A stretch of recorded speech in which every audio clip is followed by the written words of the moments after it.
حصلت على ترقية وانت جديد بدورك كمدير، مبروك. بالأخص بالبداية بمنصبك الجديد، فانت أكيد ما بدك ترتكب أي أخطاء غير ضرورية أو غير مقصودة، وأكيد بدك تكون مدير جيد، صح؟ بهالفيديو رح أعطيك أفضل 5 نصائح عن القيادة لكل يلي صاروا بمنصب مدير أو مشرف. Stay tuned. بدك تتعلم أكثر عن القيادة وعن المهن، اشترك بقناتي واضغط على الجرس ليوصلك كل الفيديوهات الجديدة بشكل تلقائي. امبارح كنت موظف إداري واليوم أنت مدير أو قائد فريق. هذا الشيء كتير منيح، بس شو لازم تعمل؟ شو التصرفات الصحيحة اللي لازم تقوم فيها لحتى يتقبلك ويحترمك أعضاء فريقك؟ شو هي الأمور المهمة وخصوصي بالأسابيع الأولى؟ شو الشيء اللي ممكن يصنع فرق؟ رح يساعدنا لنتعمق أكثر بهالنصائح بيرند جيروب، يلي كان مدير لمؤسسة كتير كبيرة وبعدها ابتدى مشروعه الخاص وشركته الخاصة يلي بتتألف من أكثر من 350 موظف حول العالم. أول نصيحة بقدم لنا إياها بيرند إنه to know what are the expectations of our boss. شو بيتوقع منك مديرك؟ وليش لازم تعرف شو بيتوقع منك مديرك؟ لأنه بالنهاية مش أنت يلي بتعمل التقييم ولا أنت يلي بتحدد if your job was good or not, but it's the boss.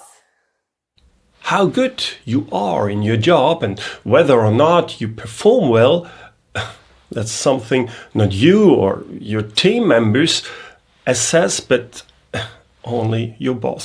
Therefore, make sure to understand precisely what is expected of you in your new role. Only if you truly know the expectations, you will be able to adopt and live up to them. For that reason, ask your manager to meet with you. Ask him what is important to him and how can you help him. What does your boss think what your priorities should be in the coming weeks? What should you keep in mind while working together, and what kind of communication does he want? Get to know your boss, how he thinks, how he works. Which decisions can you make on your own, and on which ones does he want to be involved? And how does he want to be involved? My new team leader is driving me crazy. He sends me a copy of almost all his emails, as my inbox isn't overflowing already. What the hell do I need all this information for? How exactly wants your boss to be kept in the loop? Does he just want a short email once a week? Or does he want to be informed about everyone and everything at all times? And maybe he even expects a detailed report every other day, perhaps even including a 5-page Excel sheet every day. Try to find out. And to make it clear again, it's not you who decide whether you're doing a great job or not. It's your boss. And his assessment is based on whether or not you meet his expectations. Sorry, but that's how it works. The second piece of advice أو تاني نصيحة: don't depend only on facts or data or charts. لأنك بحاجة لتفهم الناس اللي عم يشتغلوا معك. Well, Mr. Miller, as you know, I'm your new boss now, and I'm looking forward to work together with you. But enough chatting, let's get right to the point. Facts is what is most important to me. Facts, facts, facts. So, could you please show me this year and last year's numbers, the budget, target, actual, and you know, all the good stuff. Take your time for a conversation with your employees and colleagues. It's not just about asking for reports and numbers and data and facts. Really. It's about people. It's about understanding the people that work in your organization. What drives them? Why are they doing what they do? Listen to their earlier successes and difficulties. Keep asking so you can truly understand, and most importantly, don't judge or evaluate, at least not during the first days. During the first weeks, you try to get a glimpse, get a picture how the organization ticks and how it functions. When are the decisions made? How, by whom, and why? Try to get a feel for it.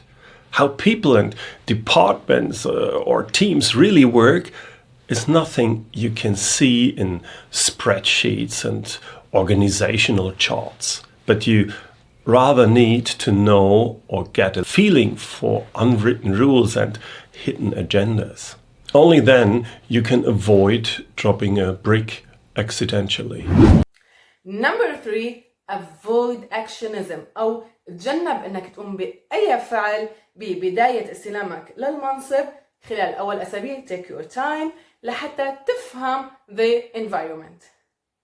The first 4 to 6 weeks as a new leader are your orientation phase. What matters during this time is for you to understand your environment, your team members and colleagues, and to find your role.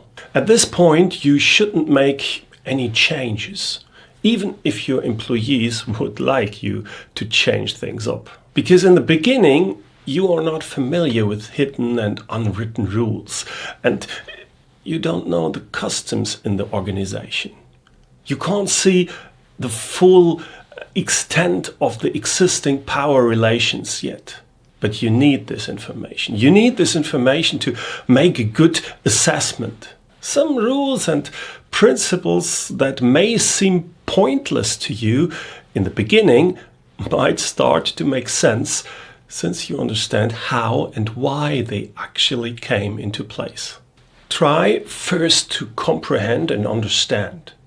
Only make far-reaching decisions if you can really assess what impact they will have. Number 4, ما تحكي أبداً بطريقة سيئة عن الأشخاص يلي سبقوك بهذا المنصب. وبالعكس حاول أنه تعطي انطباع جيد عن عملهم السابق. Well, ladies and gentlemen, as you know, from today on, I'm your new head of department, and I had a good look at everything here in this company. And to be very honest, I'm not surprised that we are not market leader. There's a lot that needs to be changed. The way that you as a team performed in the past years was, to put it mildly, not ideal. Your work leaves a lot to be desired. There's much room for improvement. Don't do that. Be appreciative towards the organization's past and towards the employees, towards the team members and the colleagues and their earlier successes. Even if it wasn't all that good, and even if you already know that some things need to change, hold back. Hold back on your assessment. What my predecessor has left me with here is nothing short of an absolute mess. It seems like apart from going on business trips, he hasn't done much at all. And did I mention, don't speak negative about your predecessor. Not in your introductory speech and not later. Number 5, don't aim to be popular. ما يكون هدفك انك بس تكون محبوب من موظفينك، بل لازم تركز أكثر على سلوكك وعلى تعديل سلوكك القديم في حال ما كان بناسب منصبك الجديد. As a leader, you are no longer just one of many in the team. You are the team leader now. You are the boss, not a buddy from work anymore. You have to reconsider your previous communications and behavior, and most likely make adjustments in one domain or another to adapt your new role. The real issues that a leader or manager has to deal with are almost never specialist or technical subjects, but it's the interpersonal relationships.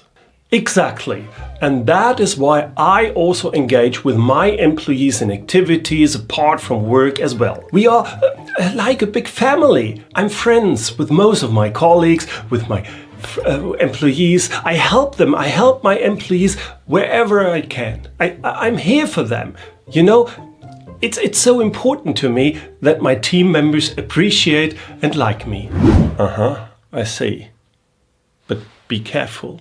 As a leader, you need to find the right balance, the right balance between closeness and distance to your employees. Of course, it's a great feeling to know that you are liked by your team members, but it's not the goal of successful leadership to be popular. What's paramount is that you are respected, and not because of your position, but because of your behavior. Being a leader is about establishing trust. You don't need to be or to try to become best friends with your employees. Your goal should be to become trustworthy and to be fair and honest in everything you do. بتمنى تكون عجبتكم كل هالنصائح يلي قدمتها بالفيديو. For any comments لأي تعليقات فيكم تشاركوني below this video تحت هيدا الفيديو على اليوتيوب, or you can go to my Instagram and Facebook accounts. Thanks a lot for watching. Always a pleasure to be with you. Bye bye.